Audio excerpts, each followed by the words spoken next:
Oke teman-teman, jadi kita hari ini mau mencoba mengubah daya listrik yang katanya dari 450 bisa menjadi 1300 watt.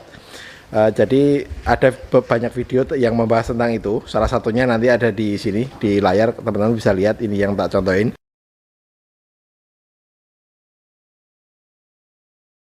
Kami sekarang akan menayangkan cara membuat tambah daya listrik dari 450 menjadi 1000 watt lebih.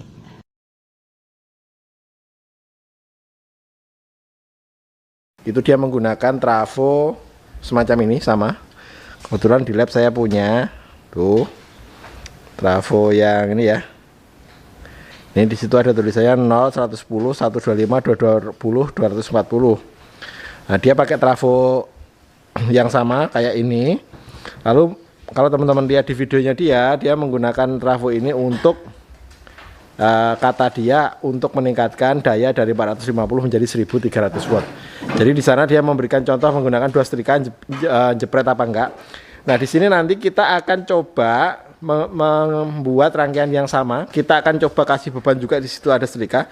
Cuman mungkin saya nggak akan pakai MCB, saya nggak akan tunjukkan ke teman-teman ini nanti jeglek apa enggak, ngetrip apa enggak, tapi saya mau tunjukkan kalau pakai trafo sama enggak ini apakah berpengaruh terhadap arus listrik yang dikonsumsi oleh si beban kita ya, dengan beban yang sama gitu. Udah saya siapkan. Jadi yang ini nanti untuk steker yang nyambung ke sini, ini ke 0, nanti kita akan nyambung stekernya ke 0 sampai 220. Ini nanti kita sambungin ke 0 sama untuk stop kontaknya kita sambungin ke 0 sama 240 ya. Sama yang ini 240, sorry, nggak fokus kameranya. Sama 240 nanti gini, 0 sama 240 untuk yang stop kontaknya itu. Terus nanti kita akan coba kasih beban terus kita ukur ya. Kenapa bisa yang nggak pakai trafo ngetrip atau jeglek, yang pakai trafo nggak jeglek itu nanti akan kita coba kupas kira-kira secara hukum kelistrikan kayak apa gitu ya. Oh ya, nanti untuk alat ukur arusnya nanti saya pakai ini tang meter. Ini nanti akan kita pakai buat ngukur. Ini masih baru, belum pernah dipakai. Sudah pernah. Sudah pernah ya? Sudah pernah pakai dia. Nanti kita pakai ini untuk ukurnya. Jadi itu alatnya udah lengkap semua. Sekarang kita rangkai dulu.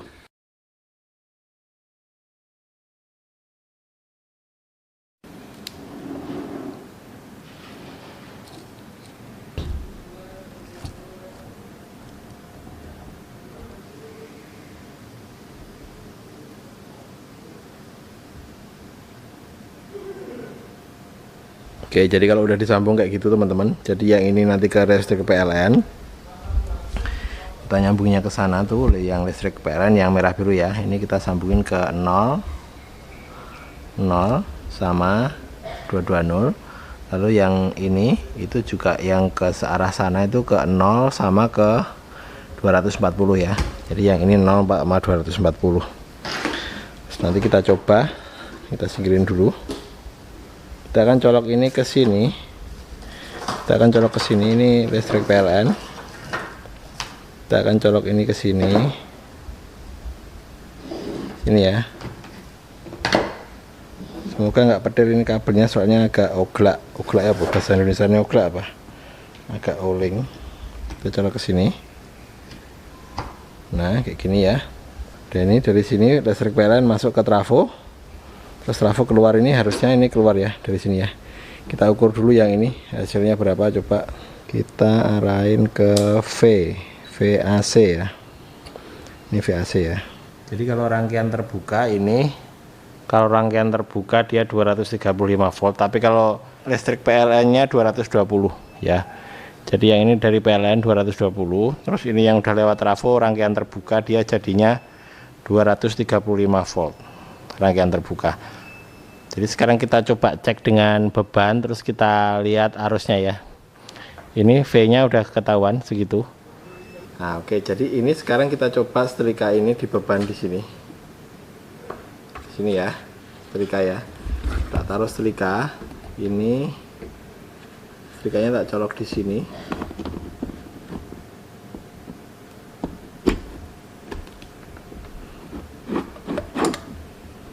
Nih udah nyala ya setrikanya ya, tuh nyala, kelihatan kan? Nyala, enggak poli, kanan pol. Terus kita akan ukur arusnya.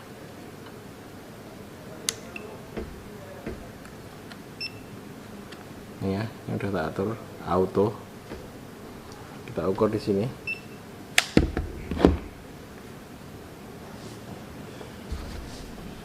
Itu hasilnya 1,35 ampere. 1,220 lah, 1,20 ampere ya hasilnya. Ini kalau menggunakan output dari trafo yang 240 tadi. Jadi di sini 1,3 nih, 1,30 ampere. 1,2 sampai 1,3 ampere ya.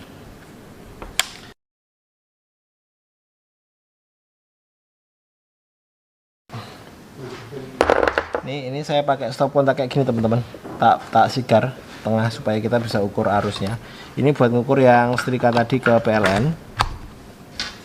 Ini sekarang setrikanya kita colok ke PLN sini. Ini yang PLN baru ya,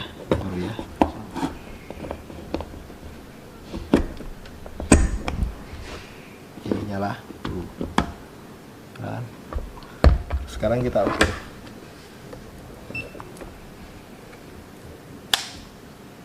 Tuh 129 sama berarti. Ini kalau di sini dia 1,2 teman-teman kalau pakai listrik PLN.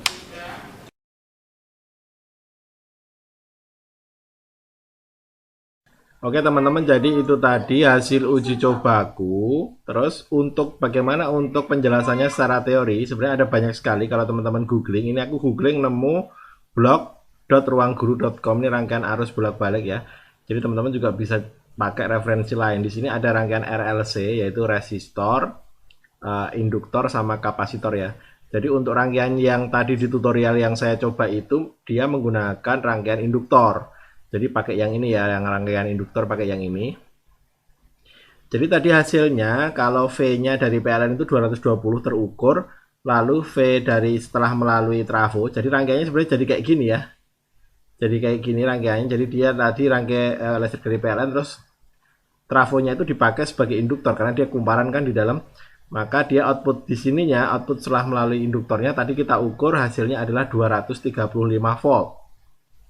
Nah, arusnya sama. Jadi tadi dengan beban yang sama saya colok ke PLN langsung, itu arusnya sekitar 1,2 ampere setrikanya tadi. Terus kalau saya colok ke output yang sudah menggunakan induktor juga sama, arusnya sekitar 1,2 ampere. Jadi arusnya sebenarnya sama, tetapi pertanyaannya sekarang adalah kenapa pada rangkaian di tutorial YouTube penambah daya itu bisa nggak ngetrip ya MCB-nya padahal dayanya sama dengan beban yang lebih besar gitu.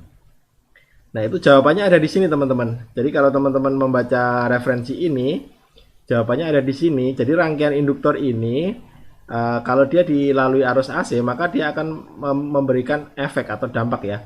Jadi dia akan memberikan pergeseran I atau arusnya dia akan lebih lambat ya. Jadi arusnya akan lagging sehingga dia akan ada pergeseran fasa kayak gini.